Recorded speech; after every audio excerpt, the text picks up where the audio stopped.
Grab your cup of coffee. Sit down for a story. Let's all go exploring. Making it after 40. Making it after 40. Making it after 40. Hello, friends. Thank you for joining me for this week's episode of Making It After 40. I am your host, Lisa Rodriguez. I am an actor and writer who is still trying to make it after the age of 40. On this show, we explore what it means to be an artist trying to make it as a middle-aged person. On today's show, my guest is Betty Monroe. Betty is a second-act actor who never intended to pursue a career in the industry. Although she grew up in Los Angeles with family members in the industry, ironically, she didn't find her way back to acting until after she was living in Florida and going through a divorce in her late 30s. Betty is lovely, smart, and incredibly insightful. It was such a pleasure getting to know her and her journey. I think you'll agree with me. So why don't you sit back and listen to the show? All right. So on the show today, I have Betty Monroe. Betty Monroe is an actor who has been going at this a little later in life, is my understanding. You kind of started a little late and you've had some success, which is awesome and so inspiring. And so I saw Betty through an actors group on Facebook, and she shared some of her story there. And I was personally really inspired and really touched by what she had shared with that group. And I knew that you would just be perfect for the show. So thank you so much for accepting my invitation to be on my podcast. Thank you. I was honored that you asked. So it's my pleasure. And now, Betty, you're based out of Atlanta, right? Mm-hmm. That's awesome. That's such a great place to start, too. Sometimes I think maybe I should pick up and move out there to help myself get more credits. Well, actually, Lisa, I'm from Los Angeles. I was born and raised and lived there till I was 30, and I actually grew up in the industry. So Oh, wow. I just chose not to pursue it hard until later in life. Yeah. My grandfather was a cameraman and cinematographer for Paramount and Columbia for 57 years. So I basically grew up on the set of Happy Days, sitting on his lap on a dolly camera. But it actually served as a bit of a deterrent. I knew how hard it was, and I watched a lot of struggles, a lot of the fun stuff too, but it made it, I did the typical. I got married and became a teacher. I didn't pursue it. Yeah. Until later. So, yeah. So did you have a desire growing up? I mean, it sounds like obviously you didn't have the desire to be in the industry because you could see how much of a struggle it was. Did you have a desire for performance, theater, creativity, and you just decided to? I started performing as a kid. Yeah. I mean, I did. And I performed as a kid. I performed in a live theater troupe all through high school. I did every school play, all that stuff. Uh-huh. But and I did a couple things. In high school, I was an extra on a film. I did The Adventures of Ford Fairlane, and I was just an extra role. I don't even know that I made the cut. Yeah. But, and then I both appeared in and sang for a failed TV pilot. As we know, those things, as they say, they fizzle before they sizzle, right? Uh-huh. But it was fun. But I just thought, I'm just going to listen to Grandpa. And I just kind of let it go. And I did a little bit more theater, and then I got pregnant and was like, okay, I'm just kind of done with this for now. And when my youngest daughter was born, people would stop me, or my oldest daughter, would stop me in the street. Mm-hmm. And she'd get big green eyes, blonde curly hair, beautiful.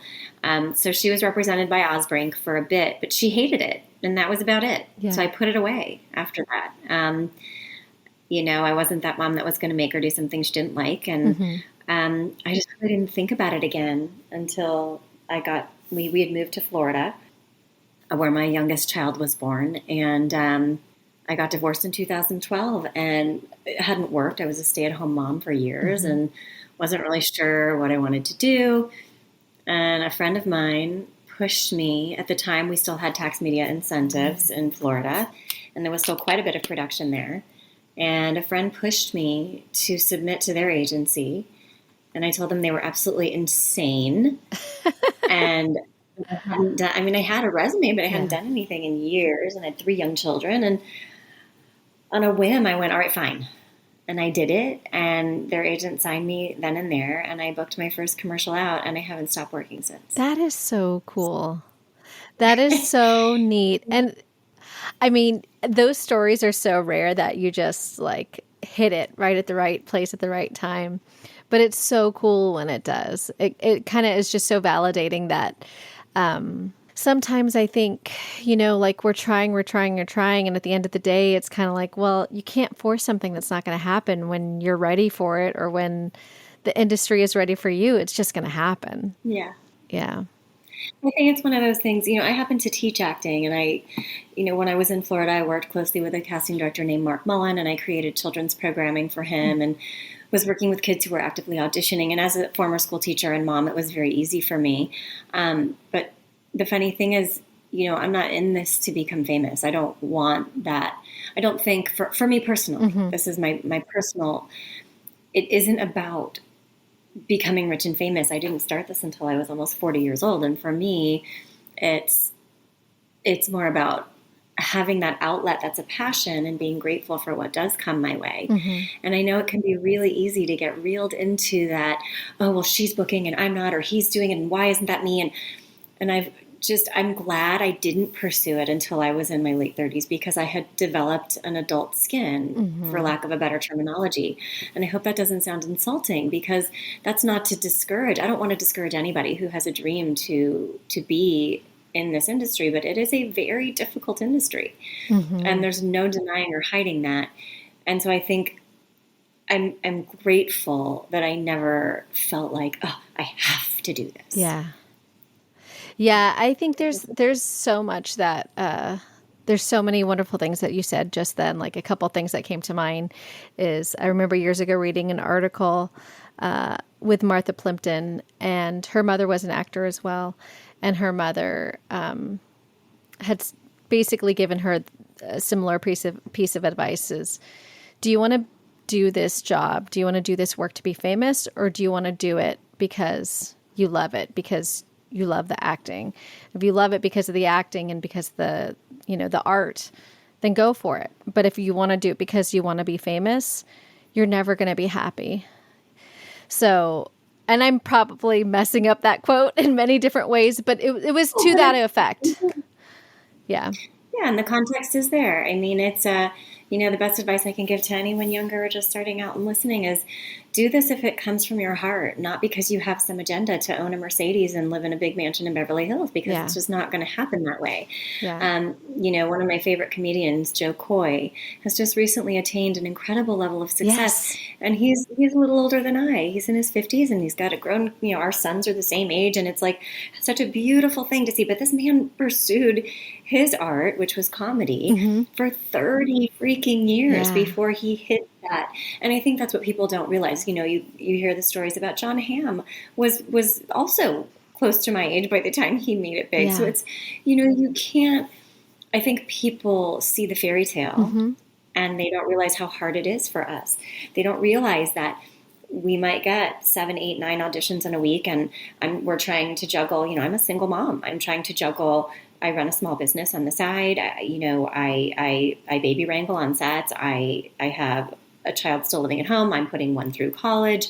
And I think people don't realize, well, we have lives too. And it's a juggling game. It becomes, which balls can I keep in the air to get everything done, and find a reader and figure out how I'm going to tape and learn my lines while I'm still doing everyday life. Yeah. I think that's a real skill that, that becomes so important. And like you said, when you have some life experience, you coming into this in your 30s, you had built up a skin, you had learned how to juggle so many things, being a teacher, being a mom, being a working mom, being a partner, because we wear so many hats.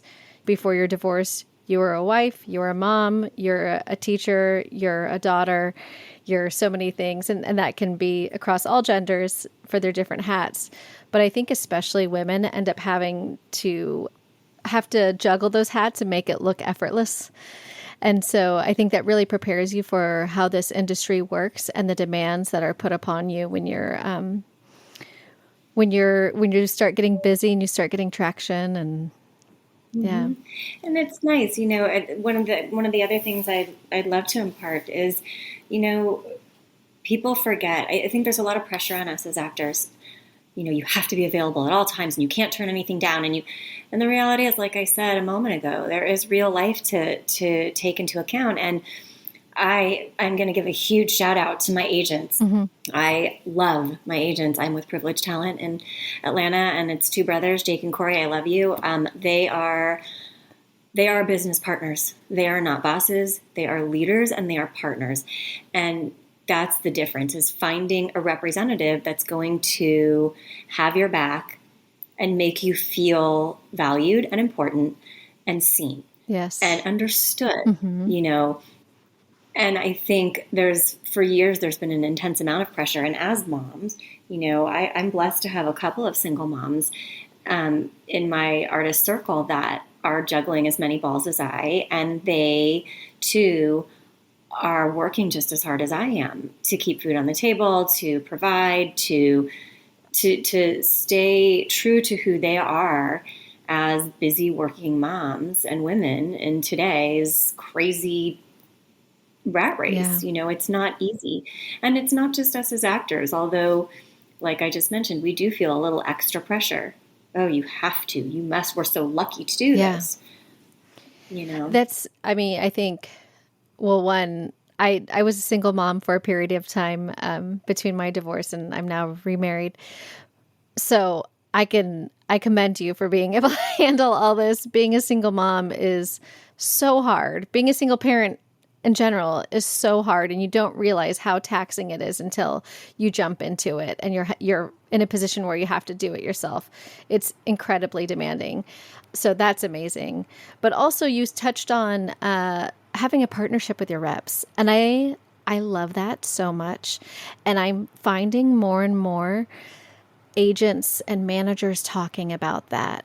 And maybe it's just the types of reps that are like putting themselves out there on social media, but I do hear more and more reps talking about how they see their actors as partners, and this is a business relationship, but let's partner together. That doesn't mean we're going to be best friends, but that's not what this is. This is a business relationship.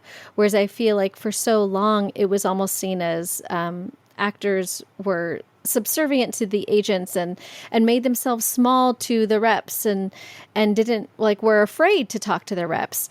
And I love that there's this new mindset where we're all looking to see how we can help each other. In my business relationships outside of acting, I always feel like the best relationships are when it's mutually beneficial. So if I'm going to hire this vendor to do the landscaping for my property, and I beat them down to the point where their profit margin is so little, why are they going to want to do a good job? They're not going to want to do a good job. They're not going to do their best work. I want them to make money. I want them to get something out of the relationship too. I get a beautiful yard. They get a decent living. And I feel like with the agent-manager relationship, it's a similar dynamic in that, I'm going to work my butt off to make the relationships, and you're going to work your butt off to get me in the room on your side, and we're going to make each other money. Let's make money together. And let's, hopefully, I'm sure not all agents feel this way, but hopefully let's make some art. Let's be a part of telling a really cool story. Most definitely. And, it is a partnership, and it is a necessary thing. And I think that people are becoming more aware of how, actors have been treated and sometimes continue to be treated, whether in the past or currently, and yes, we are blessed to do what we do. My gosh, so lucky and so grateful and so thrilled, but there is a stigma and a truth to that pressure of you get to do this and you don't get to say how, Yeah. Which is why I posted what I posted. I mean, the experience I had was incredible. And 10 years ago, that would never have happened. And I would probably not have been comfortable taking the role I took had I not had the safety net of that intimacy coordinator that I shared about. And we wound up having an incredible blast. And we my scene partner and I were in some very intimate, and compromising positions. Yeah. But yet we laughed our way through it. We had so much fun, and in a good way. I mean, and she was there the whole way through to make sure that we were both completely comfortable with what was seen on camera, what wasn't, and that we were happy with the end product. Yeah. So That's really cool. That's really neat. And I also think like being an older woman, not like we're old ladies, but being in our 40s. no, I'm not 20 anymore. No, our bodies have changed. I've had 2 children. I'm fine. It's a really vulnerable position to be put in where you're doing an intimate type scene and putting yourself out there in that kind of way over the age of 40. That's huge. And I'm proud of you. I mean, like, you're a beautiful woman. Oh, you're so so 6 years ago, I was being paid to model bikinis, and I don't think anybody would pay me to model a bikini anymore. But I can well, I mean, they should, because you know what? There are all kinds of body types, and Yes, and our that's bodies okay. have changed after having children. I'm making a joke. Yeah, but they're still valuable. Menopause is not always kind. No, it's hard. Well, I think also I've touched on this in another conversation with a friend of mine. We shared about, our generation. We had that like 2000s, like size 00 was the goal. And I know for me, it still takes work to kind of change my mindset about my body and just love where it's at right now. I don't wait, I'm not like an itty bitty anymore. I'm still little. I'm still little because I'm a little short person anyway, but I don't have the body that I had when I was 20 years old, and that's okay. And I'm learning to embrace it. I'm learning to embrace it. Yeah, that's one of the things I'm really proud of the industry for embracing, because, I'm loving that I'm looking on these websites where that used to be the norm, Abercrombie and Fitch and American Eagle and all these places my daughters shop and I used to shop. And there are just normal, average women, everyday women who look, and they're beautiful, but everyone comes in a different shape and a different size, and that's okay. And you don't have to be a 00 anymore. Yeah. It's not, Maya Bialik was talking about that on a recent podcast of her own, how she used to feel this intense pressure that, she had to look a certain way and be a certain way. And she's absolutely beautiful. Mm-hmm. And I am obsessed with her new show, Call Me Kat. It's adorable. Yeah. Oh, I love it. I can't wait for the next season. But it's nice to see that we're allowed to be who we are, Yeah. There's a perfect example of a very successful woman in the industry that's our age, another single mommy who has just bloomed, and for lack of the pardon the silly pun, but blossomed again, yet in this new phase. She was, and what a neat thing to just see people being who they are and saying, no, I'm not going to wear that makeup, or I'm not going to wear 6-inch heels on camera, or I'm going to wear what I'm comfortable in. And I'm not going to wear Spanx because I don't think I should have to. Yeah. No, that's really cool. And that's really important. And it's setting a new expectation for our children, for our boys and girls and our non-binaries and all of everything in between, is that you get to just be who you are and what you want to be. And I think I mentioned that it's important for all of our children, not just the girls, but because I think it's important for the boys to also see the girls in that light and not have an expectation if they're straight males and they're going to be dating girls, that they support the women in their choices and their freedoms and don't have an expectation of those tired old standards of beauty. I love that you said that. I'm the parent of a non-binary child, and it's true. The world has changed so significantly, and it has to be just all inclusive. Be kind, be good, be true. That's it. Yeah. My eldest is trans, and so he's been figuring out where what his image is going to be. And I watch him because I do see him start to, notice eating patterns and whatnot. And it's neat to see him finding his style, and he kind of incorporates a little bit of femininity into his maleness. And I don't know, I kind of feel like sometimes these kids are just more evolved than us, and they're open to embracing things and put less labels on it. The other day I told him, I said do I embarrass you when I pick you up at school? And he goes, Mom, I hang out with all the weirdos. We cannot be embarrassed. It's like, oh, okay, cool. That sounds like something my child would say. Yeah, yeah. So you mentioned that you have a little side business. And so I know, and kind of like researching a little bit about you, I saw that you're a motivational speaker as well. Sort of. I'm more of a sales coach. So Okay. I work with those using I work with B2B sales professionals in the tech and SaaS space using the virtual meeting spaces to conduct business and build relationships. So, if you're someone who's conducting business and using Zoom and all of these new virtual platforms, which most of us are due to the pandemic, and are struggling to build a genuine relationship through a screen as opposed to the face-to-face water cooler, I help you through that. But in addition, the virtual aesthetics can be a challenge for some people. So, if you're a corporate seller and for the last 40 years you've done it one way, it was a really hard transition. So, I just decided as an actress there was a lot I could offer, and it's been really a lot of fun. I'm helping people learn how to set up their camera, how to set their computer on a riser, how to light themselves, how to face a window, how not to wear your pajamas on camera, and why it's really important to actually dress for the day, all these fun things.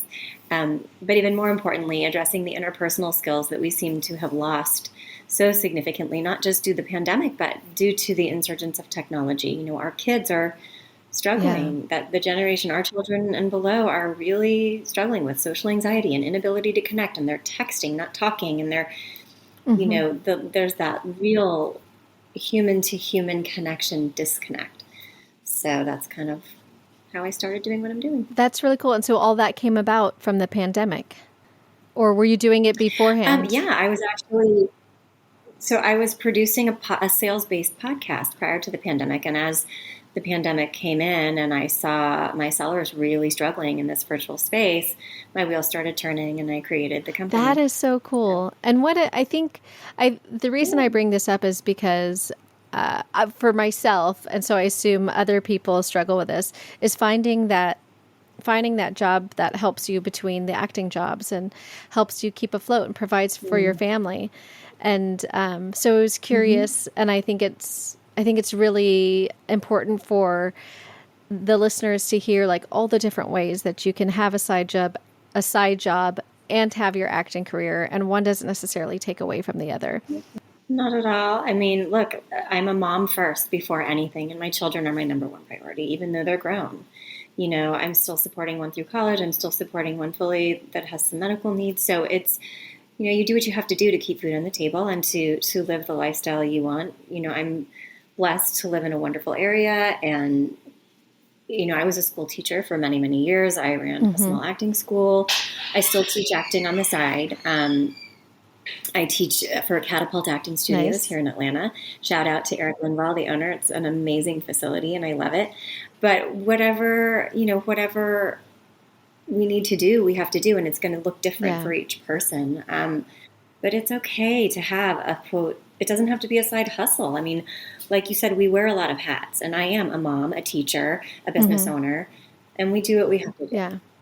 Now, when you decided to when you jumped back into the acting situation, how did your family react overall? Like coming from being in that industry, were they concerned or were they excited? Or no, I mean, because I had other means of income, and I wasn't, just jumping ship and moving back to LA and living in an apartment, like a 20-year-old. It was a different. This is the thing I have to say about that. I mean, if you have younger actors listening, ladies and gents, it is about you and your dream and your desire and your persistence and perseverance and ability to push through to get where you need to go, climbing the rungs of the ladder, and those people who tend to come at you with, why don't you get a real job, or that's ridiculous, or you're never going to make it, or you need to remember that those statements 110% of the time come from the person making those statements' own fear, jealousy, upset that they did not have the, balls that you maybe have to pursue their dream. So many people don't do it because societal norms have pushed us to think that we need to be a certain way. We need to do a certain thing. And it's just not the case. If you really want something and you put the work in and you don't just talk about it, but you take actionable steps towards that thing, whether it's becoming an actor or starting a business or making $1 million within a certain period of time, whatever it is, if you take actionable steps daily towards that thing and you find a support system who's like-minded and growth-minded and forward-moving, you're going to get there. It may not happen as quickly as you want, but just keeping in mind that the naysayers, generally it comes from their own fear. Yeah. No, I think that's 100% true, is that is their fear speaking when they're projecting onto you. Even when I went through my divorce and went off on my own, I didn't have an attorney. I had a rough time, and people were like, I can't believe you're doing this, and why aren't you doing this, and why aren't you doing that? Well, no, because this is my journey and I have to do this my way. And I would never have had the guts to do that. And why don't you just go get a job at Home Depot so you can pay the bills? And it was like, you've got to be kidding me. No. Yeah. It's so funny how people feel like it's appropriate to comment on your life and your decisions when you haven't invited them to. It's one thing if you're sitting down and having a conversation with a friend and asking for advice or need to brainstorm, but people will insert themselves and tell you what they think when you have not invited them to do so. Well, that's, that just speaks to the level of people who have not found self-awareness or emotional intelligence. And that's, personally for me, that's a hugely important part. That was a huge part of my journey. And it's a never ending part of a journey. There's constant growth and constant learning involved. And in this industry especially, you really need to surround yourself with people that are healthy. I mean, it's hard, but I always tell myself and my students, the only person you should compete with is the person looking back to you in the mirror in the morning. Bottom line. Mel Robbins is a fabulous motivational speaker and a wonderful woman who I adore. She's in her 50s and she's just an incredible success story. She has a couple of published books, one of them called The 5-Second Rule, the other called The High Five Habit. Oh, and I just listened to a podcast with her. Yeah, let's share this because I think this is important for people. The High Five Habit and The 5-Second Rule are wonderful books for any young actor, any actor of any age to read, and anybody desiring to grow in any area of their life, because simply getting up in the morning and looking at yourself in the mirror and literally high-fiving yourself in the air, that's her latest book, and I love it because it is so silly and seemingly ridiculous, but it works. If you look at yourself in the mirror and say, I have got this, even if I don't book this role, even if I use this audition as a learning experience, even if I recognize that it is my job to audition so that I can grow as an actor, I'm going to do my best. And I'm going to make sure that this is a learning experience for me, whether it's a one-liner or a 6-pager. It doesn't matter. And for the audience, so her first book was The 5-Second Rule. And basically, when you're faced with like anxiety in general, she had gone through this bout of depression because she and her husband lost everything. And so she one day came up with this rule that she has 5 seconds to get out of bed. So she counts down 5, 4, 3, 2, 1. And then she has to get out of bed and she needs to move on and get going. Freaking get up. You put on your big girl pants and you get moving. And it's, we get into those, as she says, I don't feel like it. I just don't feel like it. Well, we're never going to feel like it. So just freaking get up and so give yourself to the count of 5 and go do it. And it really does. It does work. It really works. It does work. 5, 4, 3, 2, 1, baby. No snooze button. Get up and just start your day. Yeah. And I think it's good, solid advice for young people. I on the other hand, we have kind of similar stories in that I got divorced in 2012. Well, we separated in 2012. The divorce didn't happen until later, but we got separated in 2012. And then I kind of slowly started to reintegrate myself into the industry. But before that, what's the difference is that I was trying in my 20s off and on, and I didn't understand that it was a business. And so I think I wasted a lot of time. And that's not to say that I would have gotten anywhere. I don't know. I think there's, something to be said for coming back in at the right time and having had what you phrase the adult skin, having a little bit of wisdom under your belt, having a little bit of a thick skin, having had some really tough experiences that kind of have shaped me into a better artist and a better actor. But for the young people who are maybe poised to have more success, I think taking action is the most important step in your career. Taking that action. But also educating yourself on the business side of the industry, because so many people don't. They want to be a model. They want to be an actor. They want to be in commercials, and they don't, I've been blessed to be on the casting side of the table multiple times, and it's tough because the agents just don't have time to educate their talent. I mean, and that's not their job. No, it's not. It's not their job to educate the talent on the business side of the industry. And so what we would find is a lot of younger actors who are or newer people to the industry did not take the time to educate themselves on how do I get an agent and what kind of headshots do I need and how should I dress for an audition? How do I read a breakdown and how do I find a breakdown and how do I build a resume and how do I find a student film? I mean, they just don't know what they don't know. And it's important to find an acting coach who has the time and the knowledge to educate you in that area before you even begin to venture out, because it's tough. Yeah. It's tough. And there's a lot of information out there on TikTok and on Instagram, but you have to be really careful because a lot of it isn't good advice and isn't true. It's just people want to get the followers and the viewers and whatnot, and it's not legit. I will say one book that I think is helpful, and I don't think it's outdated at this point. I think it's still pretty helpful, is Jenna Fisher's book. She wrote a book on acting, and I wish I could remember the title.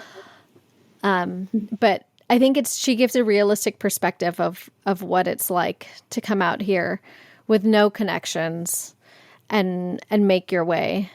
Yeah. And something important is that also, guys, you need to know that every market is so different. I mean, the Los Angeles market is different than the New York market, and the Atlanta Southeast market is different than any of the others. I mean, you have to take the time to educate yourself and surround yourself with other people who are immersed in it, who are actually doing it. Seek the acting coaches who are legitimate. I've been blessed to be a student of Anthony Mindel's Actors Workshop for some time. I take the master class when I have time here in Atlanta, in the Atlanta studio. And, I've studied with multiple teachers, and people get stuck in traps like, they stay in a same studio for 10 years and then, are frustrated with why aren't they growing or why aren't they changing? And it's all these little pieces of the puzzle that you have to take the time to learn and integrate into your journey. Yeah. Don't study with the same teacher for 10 years. Add new tools to your actor's toolbox every year, every 6 months, if you can. Do different workshops, seek out, ask around, who do people like, tape in different studios, learn how to put yourself on tape at home, all these little things. Yeah. And what brought you to Georgia or to the Atlantic market? Was that a conscious business decision, or was it just? Well, yes. No, it was a definitely conscious business decision due to the fact that Florida had lost all of their tax media incentives, and therefore all of the production went goodbye. Oh, wow. So I didn't realize that. I went from booking sometimes 2 commercials per month to like one every 5, 6, maybe. Oh, wow. There was very little film and TV that was worth going for the last several years. And my agency was here, and the drive back and forth was difficult, and they really wanted locals, and, but I needed to wait until my kids grew up and were ready, so I waited until the youngest graduated high school, and then I made the move, and it was the best thing I've ever done. I've been blessed to book a handful of times this last year. I've been here only a year, and I've booked several projects. I'm really grateful for that. And I audition regularly, which is fabulous. That's great. Do you feel like it took you a minute to get ingratiated into the Atlanta market in terms of meeting casting, or? No, because fortunately, when the two markets were still intertwined, I was part of that kind of implosion. Okay, yeah. So for me, I was just kind of lucky in that way. Like I was in the right place at the right time. I had booked a season regular role for a major network and gotten my agent here, even though my agent in Florida was fabulous too. She represents multiple people in LA and stuff, but I just, I was just kind of right place, right time type of a thing. So the casting directors knew me from when I lived there. Oh, that's really great. So there wasn't a lot of downtime and adjusting. That's really good. No. Do you ever see yourself maybe going out for LA stuff again? Like, do you think that You if the opportunity presented itself? If the opportunity were to arise and it was right place, right time, of course. I mean, that's always going to be home to me for the first 30 years of my life. That's home. I mean, Los Angeles will always be home. So, I graduated from Calabasas High School. I grew up, in Calabasas and Malibu Canyon area, and I was born in the Hollywood Hills. I mean, the whole thing. So yes, but right now I'm perfectly happy with what's going on here. Yeah. There's so much opportunity here. And I've been lucky enough to partake in some of it. So yeah, that's what I keep hearing, is that it's a really nice market to be a part of. And there's so much opportunity. And I hear a lot that what people like about it is that you can kind of have that more laid back living and affordable living. yes. But you still get to have a career. You don't have to be part of the city grind. This is the beautiful thing about the entertainment industry. Wherever you live, there is always going to be some sort of opportunity for the most part. Austin is blowing up right now. There's a lot of opportunities for people in Texas now. There's a lot of opportunities in Chicago, where my child goes to school. It's what you make of it. And again, learning the business, learning where you live, learning what opportunities are available. And if you just want to dabble in it, you can always find something to try wherever you are. Yeah. So what kind of advice would you give to someone who's either going to try this out for the first time later in life, or maybe, they're just kind of coming up and they're figuring it all out? Educate yourself. Get a private coach for a while. Have somebody coach you through the business of the industry. Teach you and prepare you for what's to come and what's to be done. Get you to a good photographer. Teach you what types of headshots you're going to need, what you don't need to spend money on, how to watch out for scams, the safest way to build a resume when you don't have representation, by finding legitimate ways to do so without being charged money or putting yourself in a compromising position. Yeah. All of these things. It's just important to educate yourself with somebody legitimate and knowledgeable. That's the most important piece of advice. And get yourself in classes. Yeah. I don't care. Take class. Yeah. And I think so important. There are safeguards that they've put in place now to protect actors, but if you don't know about them, then you can't take advantage of them. And you can be in a situation where you're in a scene like you were and not realize, I can demand an intimacy coordinator.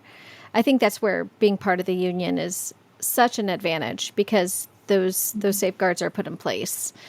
It's not even necessary. I mean, there's a lot of non-union work. I live in a right-to-work state. Yeah. So, I've been on non-union sets that ran better than some SAG sets. Yeah. So, I'm sure. I'm the best. So, and it even the union has shifted and changed so much, especially in the last 10 years. So I think it's just about setting your boundaries and knowing what's safe, what's okay, and what's not, and not being afraid to speak up. Yeah. But also being smart enough to not be so, have that, the stars in my eyes, that you're blinded to something that's an obvious red flag. Yeah. You don't go to an audition in some random person's apartment. No. You don't, if someone asks you to wear something inappropriate and you feel even the slightest bit uncomfortable, you don't do it. Yeah. If somebody tells you they're going to make you a movie star, but you need to pay them $15,000 to go through their 6-week program, don't do it. Run. Yeah, exactly. Yeah. Please run. Yeah. And I think going back to this idea that when you've had some life experience, you kind of feel a little bit more comfortable saying no to things or setting boundaries. Learning to set those boundaries early on is really important. And it's going to save you a lot of heartache and headache if you can figure out a way to do that sooner. Absolutely. Yeah. What do you look forward to most in terms of growing into your career as you age and as you continue to book? What are the things you look forward to? Just being able to do it. It's a joyful thing for me. It's an outlet. It's something I dreamed of doing as a little girl, and that I feel so blessed to have had the level of success that I've had in this short period of time. And I don't think there's a particular thing that I look forward to other than continuing to build the amazing relationships that I've been blessed to have come into my life as a result of being part of these artist families, and just being able to continue living a childhood dream that many people have and never get the chance to pursue. I think what you just said right there is really important in that you're also setting an example for your kids. What I would say is that, I don't know you other than this interview, but I'm really proud of you because you took a risk. I'm sure going through your divorce wasn't easy. I know it wasn't easy for me. It's devastating. It's soul crushing. Even when you know that this is the best thing for both parties, it is devastating. And it's a death. It's a trauma. Yeah. And so for you to then rise from that and find another career path and to actually pursue your dreams that you've had since you were a child, what an example to set for your kids, And I love that you said that. I mean, and my middle child is doing the same. I mean, I'm really proud that they're going to the Chicago College of Performing Arts, and they worked really, really hard to get there. And I can't believe they just started their junior year this week. It's kind of crazy. So, that's really neat. Yeah. What is it like for you to see your kid going through these steps and following in your career path, but at a younger age? How is that for you? I love it, and I'm super proud. My child has chosen to just do stage performance. They're a singer, dancer, actor, and they're incredible. And I'm super proud of how hard they work. And they decided at age 11, I don't want to do film and TV anymore. Yeah. I just want to do stage. That's my thing. And that's great. And my other two want nothing to do with the industry whatsoever, which is perfectly fine with me too. It has to come from here. Yeah. It has to come from your heart. You have to feel it here, or there's no point in pursuing it. Yeah. And that's for whatever you want to do. If they want to go into engineering and they have a passion for engineering, then that's great. I think it's really important for us to teach our kids to follow what feels right for them, Exactly. And whether that's in the arts or in a science or whatever, I think that's a really important part of happiness and longevity in your career. And I think it's also important to demonstrate or to tell them that it's okay to change your mind. You can change careers. Yeah, I've done it a few times. We no longer live in this age where you have to choose one path and that's it. And the final thing I'll say on that is there's no age limit to being an actor. Yes. And that's what's so beautiful, I mean, you can be 10, you can be 2, you can be 99, and there's always ways to express your art. And that's a really cool thing.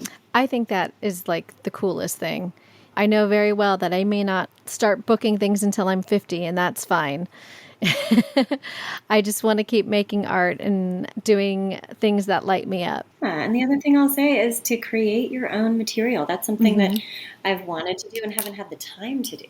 So, friends of mine have created some amazing stuff in just the last couple of years, and it's just been amazing. So, that's another thing you can do is create your own. That's what's so beautiful about the whole YouTube thing. Yeah. Write a short film, create a web series, find friends within the industry to do it together with. Yeah. Yeah. Even for me and my friends have started writing scenes so that we can put together more real footage, and it's really, it looks really great. It comes out really well. And it makes us happy. So there was a listener who messaged me this morning telling me how inspired she was by the podcast because she's 31 and she has been meeting with a bunch of managers and trying to find reps. And on a number of occasions, she was told, well, you're 31 and you have no network TV credits. So you're too old to really be getting started now. Yeah, that's so. It's so not true. I know it's so not true. And apparently there are still reps who think that way. And that's fine. Find another rep to talk to. That's my advice. Well, she ultimately did find someone who would sign her as she was and can see the potential for what she can bring to the table. So that's really awesome that they did find someone. But it was really it's kind of laughable to hear that is the perspective of many reps still still now when there's so much content out there. I mean, my husband and I just started watching The Old Man, which is with Jeff Bridges. It's, I don't know if it's Hulu. I love him. I don't know if it's Hulu or FX, but it's the old man. And the storyline is like, you know, he used to be like an assassin or spy or somebody. And now he's an old man and they're coming to get him. They want to bring him out. They have some old vendetta that needs to get settled. So it's like, you know what? There is plenty of content for old people. Now, I know Jeff Bridges is an established actor, so of course that's why he got the role. My point is more that there are roles, and there are good roles for older people. There are more and more roles for people over 40. Look at Grace and Frankie. Look what Lily and Jane just did. Yeah. I mean, for 6, 7 seasons, insane. My friend Allison was the costumer on that show. I just feel like there are so many more opportunities now. Yeah. And there was a little series that was adorable. I don't think it lasted, but it was hilarious.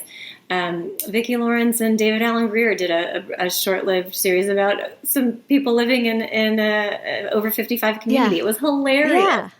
But, you know, and look at, you know, Leslie Jordan and how busy he is, little stinker. I mean, how cute is he? Oh, yeah. It's just, you know, and look, Betty White worked until she passed. I mean, you know, Hot in Cleveland was another great example of women who were, you know, not 30. Yeah.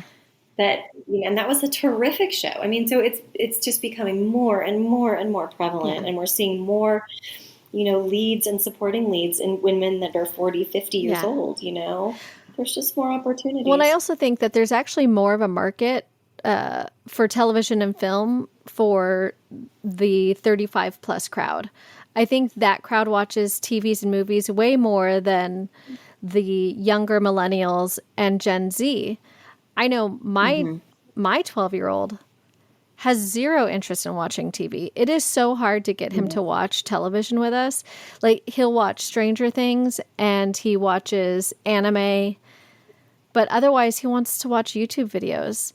And to get him to sit down and watch a movie with us is nearly impossible. He doesn't want to sit and watch a movie. And I think a lot of the younger generation don't have the interest in movie and TV the way that we did. So I think the next challenge for the networks is to figure out how to engage them and get those customers back, or bring them in the first place. Or they need and in the meantime, I should say, they need to be catering more to the Gen Xers and the geriatric millennials and the zillennials. I like to consider myself a zillennial, but I love it. Yeah. So I think that's kind of where the market is right now, because certainly it's not with the 21-year-olds, it's not with the 16-year-olds, and if they don't figure out how to get that market soon, I think they're going to miss the boat, and it's all going to be, I don't know, I guess on YouTube or TikTok. I don't know. I don't know. Well, let me ask, what does success look like to you? You know, I know that this wasn't something that you had intended to pursue when you were younger. So I won't ask you what does it look like now versus then, but maybe versus when you first started out in your teaching career. Now here you are, a full-blown working actor. So what does success in career or in life look like to you? I think it looks like putting one foot in front of the other. And even the smallest micro goals that lead to that bigger goal, success is actually doing it, taking the actionable steps, like I said. And when you get, you know, that cherry on top with the reward of the actual booking, or, you know, the new client, or whatever it is, that's success. Yeah. I mean, that you took the time to learn how and implement the steps to get there. That's success to me. Yeah, that's really cool. Very good. Hey, listeners. So for this section, I went ahead and jumped back and asked Betty a question about her first regular role that she booked when she was 42 years old. I felt that I had skipped over it earlier in the interview, so I wanted to jump back to it. So if this seems out of place, that is why. So when you were 42, you booked the series regular role. Yes, and it was for Nickelodeon, and it was both the best and worst time of my life. My father had passed away 6 weeks prior, very unexpectedly, and it was kind of crazy. But, you know, it just felt like validation, I think. Yeah. And, had I looked back even 5 years prior and had someone told me that's where I would be, Mm-hmm. I would have looked at them and told them they are absolutely stark raving nutso. Yeah. Right. But it happened and it was a gift. And, again, it's just recognizing that how lucky am I to have achieved a goal that not only I had as a young girl, but so many have, and that I actually did the hard work and made it happen. That was, again, success to me. And how many years into your career was this? 4. That's really awesome. Yeah. That's really fast, and that's really rare. I think that kind of goes back into like what we're talking about with divine timing. When the time is right, you'll find your way. Yeah. Yeah. And again, it's like, this is one of my favorite quotes, and I don't remember who said it. My friend Terry shared it with me years ago, but it's something to the effect of, and this is out of context, but if the role is right for you, there isn't a thing anyone can do to take it away from you. And if the role is not right for you, there isn't anything you can do in the world to make it yours. Yeah. Right? And that's something you have to just be at peace with. And I mean, something else that I'll tell, new actors to remember is don't get caught up in judging yourself. Yeah.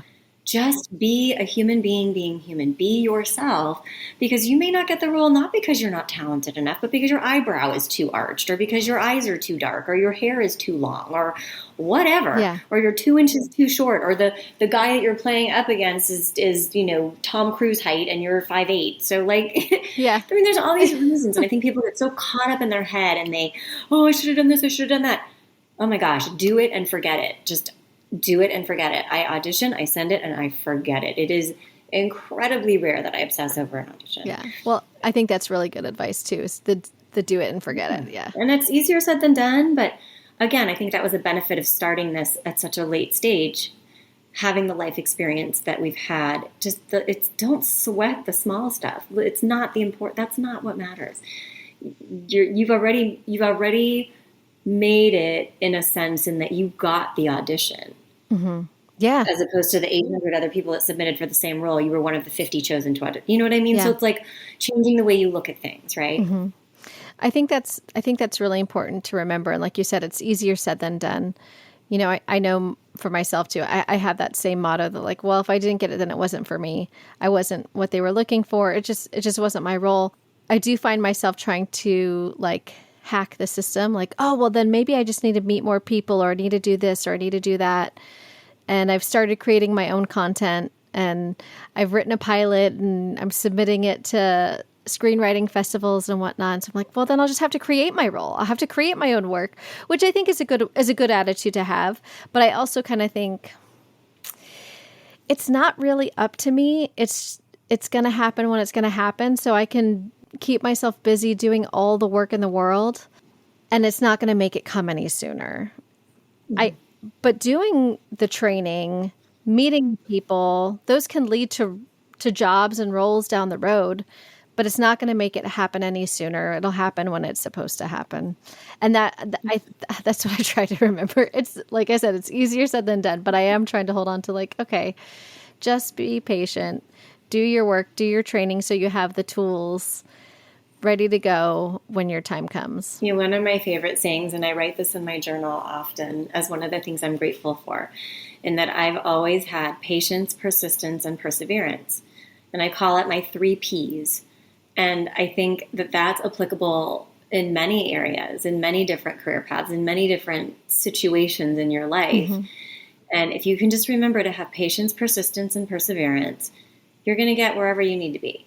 And an agent I used to know used to say there's a fine line between being persistent and a pain in the ass. So that's also something to remember too.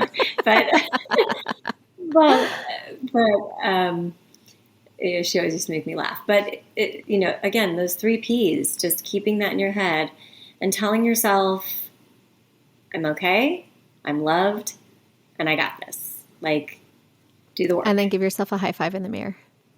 Yes, high five yourself in the mirror. Thanks, Mom. Tie it all back. We do the callbacks. We'll just pull from our improv belt. We do some callbacks here. That's really cool. I really like that. I feel like that's a really good spot to kind of wrap things up, because that was really well said. Well, I wanted to know, is there anything that you want to promote to the audience? or where they can find you and follow you? They're welcome to follow me on Instagram. It's just Betty Monroe. They can follow me on LinkedIn from a business standpoint. Yeah. Or go to my website, connectiveengagement.com. Okay. Awesome. Yeah. Thank you so much. It's been so nice talking to you. And I You really too. Thank you so appreciate much. you coming on the show and chatting with me about all this awesome stuff. It was my pleasure, and I hope that the listeners took away a few things that will help them. So thank you for having me. Yeah, thank you so much. Thank you all for listening to this week's episode. You can follow Betty on Instagram at Betty A. Monroe, or check out her website, connectiveengagement.com. All of this is linked in the show notes to make it easy for you. Please, if you're enjoying the show, don't forget to rate, review, and subscribe wherever you listen. Be sure to follow the show on Instagram at makingitafter40, the number 40. And to catch up on what I'm doing when I'm not podcasting, check out my Instagram at Lisa Rodriguez. This week on my Instagram, I'm releasing episode 2 of my Tips with Teresa web series, so be sure to go check that out. Thank you all for listening, and we'll see you next week.